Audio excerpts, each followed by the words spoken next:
এরকম একটা কাজ হচ্ছে, এসকে উদ্যোগ নিয়ে করছেন, তার জন্য অশোক ধানুকাকে অসংখ্য ধন্যবাদ।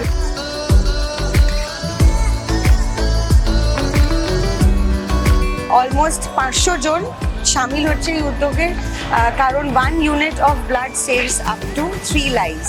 তাদের উদ্যোগে কিছু মানুষ রক্ত পাবেন, প্রয়োজনীয় রক্ত। এর থেকে বড় কাজ কি হতে পারে বলো?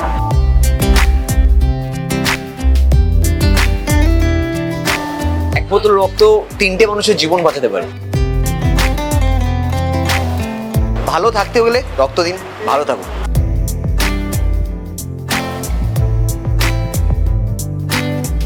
সবাই যদি আমরা সক্রিয়ভাবে ব্লাড দিতে পারি, তাহলে সেই ব্লাডটা অনেক ভালো কাজে ইউজ হতে পারে।